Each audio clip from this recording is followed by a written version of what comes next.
Medical examiner has released its autopsy report in the death of 14-year-old Celeste Rivas Hernandez. The release coming just days after singer David was charged with capital murder in the teen's death.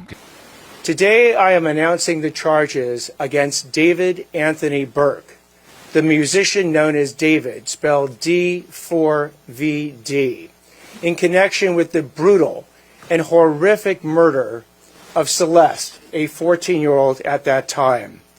These charges include the most serious charges that a DA's office can bring. That is first-degree murder with special circumstances. The special circumstances being lying in wait, committing this crime for financial gain, or murdering a witness in an investigation. A 14-year-old girl, a rising pop star, a Tesla sitting abandoned in the Hollywood Hills with a smell so bad, tow yard workers had to call the police. That is where this story begins. On September 8, 2025, workers at a Hollywood toll lot noticed something coming from a Tesla that had been sitting in their yard for days. A foul, unbearable smell. When police opened the front trunk of that car, they found 2 black bags. Inside those bags were dismembered remains of a child. She still had her braces on. The car was registered to David Anthony Burke, a 21-year-old musician the world knew as D4vd. And while that car sat abandoned in a tow yard with a little girl inside it, David Burke was on stage in Minneapolis performing to a sold-out crowd, promoting his debut album called Withered. Let that sink in for a second. Now, before we go any further, if you're new here, like this video, subscribe, and click that bell icon so you never miss an episode. This is Crime Files, and we do not do surface level. We go all the way in. So who is David Burke? Because before all of this, before the arrests, before the courtrooms, before the headlines, he was just a kid from Houston, Texas, who taught himself to make music in his bedroom. He started making beats in 2021, originally just to use as background for his Fortnite gameplay videos. That is literally how it started. He was a homeschooled teenager playing video games and recording songs in his room. Then in 2022, everything changed. He dropped a song called Romantic Homicide, and it went absolutely viral on TikTok. The song hit number 4 on Billboard Hot Rock and Alternative Songs chart. He got signed to Interscope Records. He collaborated with artists like Kali Uchis. He performed at Coachella. In 2025, his debut album Withered debuted at number 13 on the Billboard 200. He had nearly 4 million followers on TikTok. He was everywhere. He was 21 years old, and the world was wide open for him. Now let us talk about Celeste. Celeste Abigail Rivas Hernandez was born to parents who immigrated from El Salvador and settled in Lake Elsinore, a quiet town in Southern California about an hour outside of Los Angeles. The kind of town with a lake at the center, water sports on weekends, fast food chains on every corner. Her family street had chain-link fences and small front yards, a white picket fence around their house, rosary beads hanging on the front door, a painted rock near the walkway that said, "You matter." Her parents, Jesus and Mercedes, described her as a beautiful, strong girl who loved to sing and dance. Every Friday night was movie night. She always told them she loved them. She was in 7th grade. She was 13 years old when her family says everything started to go wrong.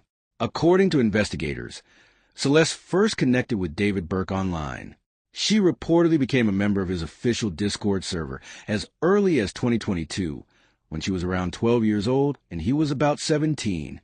Other users in that server apparently referred to her as his girlfriend. She reportedly lived in a rental property with him at some point. Her mother knew she had a boyfriend named David. She and Burke had matching tattoos, the same design on both of them. Think about what that means.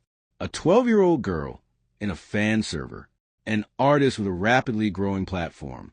And according to prosecutors, that is where it started. An unreleased song later surfaced online, reportedly recorded by Burke, with a title that was simply Celeste. The lyrics described a girl with his name tattooed on her chest. The song appeared online in December 2023 and again in September 2025, right after her body was identified. Whether it was really about her, no one can say for certain. But the timing of everything, looking back, is impossible to ignore. By January 2024, the two appeared together on a Twitch livestream, joking around until 3 in the morning. At one point, Burke laughed and told viewers, "Delete everything." It was casual. It was offhand. But prosecutors are now expected to examine every word of that moment. Around that same time, Burke was photographed getting out of a black Tesla just a few blocks from Celeste's home in Lake Elsinore. A local teenager posted the photos on TikTok. CNN later geolocated and verified the images. By June 2024, Celeste was photographed backstage at a sold-out D4vd show at the Fonda Theater in Los Angeles. She was 13. He was 19. She was backstage at his concert, and her family had no idea where she was. Because here is the part that makes this even harder to sit with.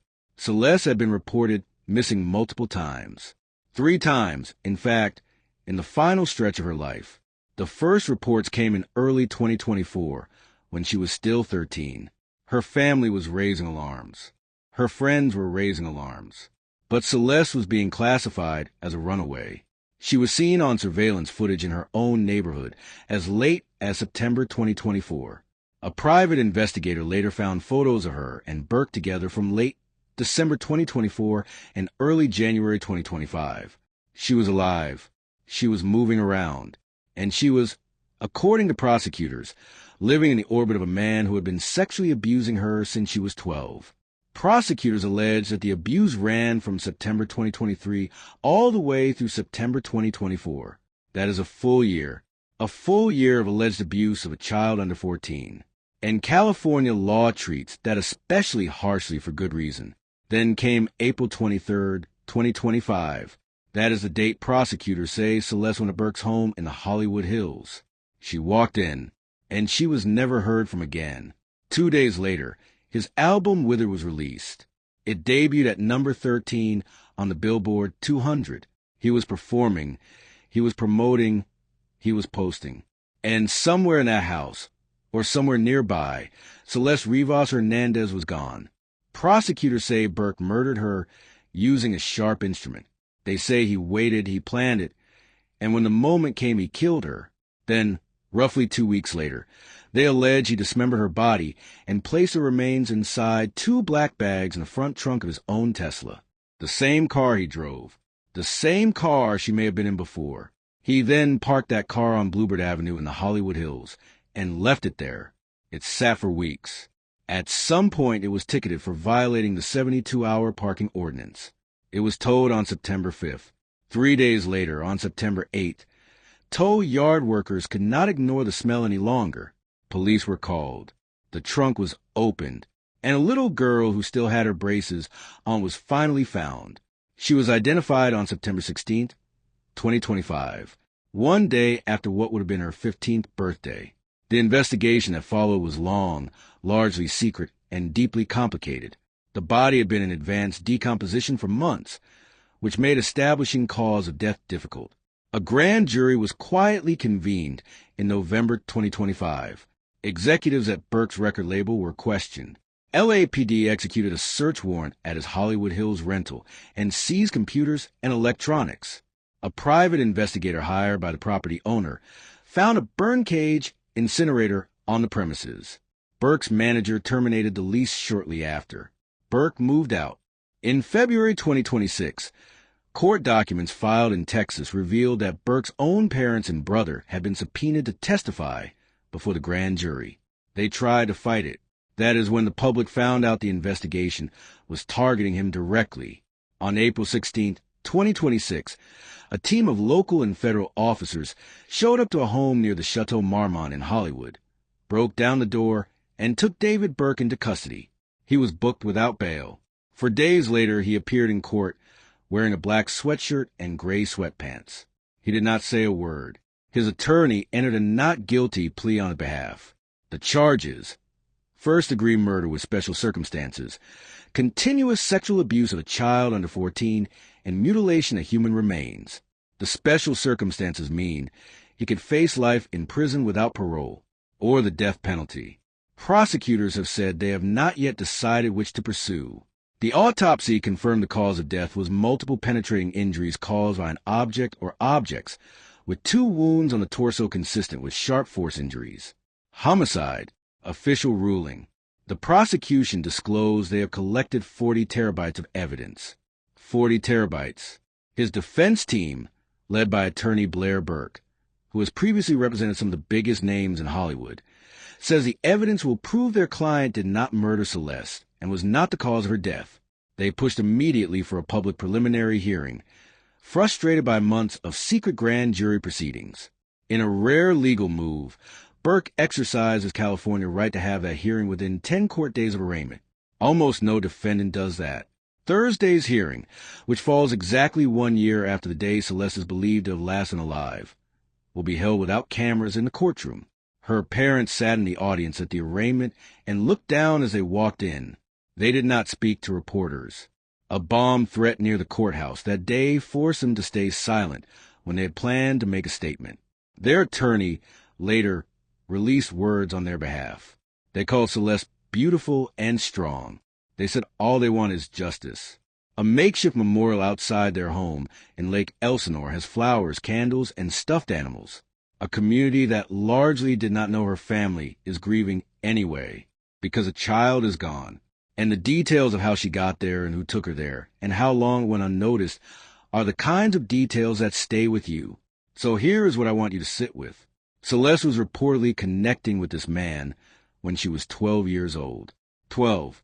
Through a fan Discord server built around his music. If the allegations are true, he was not just an adult who took advantage of a teenager. He was someone who built something she admired, and then allegedly used that admiration to get close to her, and then allegedly used that closeness to abuse her for over a year, and then allegedly silence her when she tried to speak up. What does it say about the spaces we build online for young fans when those spaces can allegedly become access points for the people those fans trust most? What does it say about an industry that questioned executives but kept albums on shelves and streaming numbers climbing while a child was decomposing in a trunk? What does it say about how we classify missing teenagers as runaways, and how that classification can delay action that might have saved a life? And maybe the hardest question of all, how many people were in that Discord server in 2022, saw a 12-year-old girl being referred to as a grown man's girlfriend, and said nothing? Celeste Rivas Hernandez deserved a future. She deserved her Friday movie nights and her high school and whatever came after that. She deserved to make it to 15. If this case moved you, if her story deserves to be heard, please like this video, subscribe to Crime Files, and click the bell so you never miss when we cover cases like this one. Justice for Celeste starts with people refusing to look away.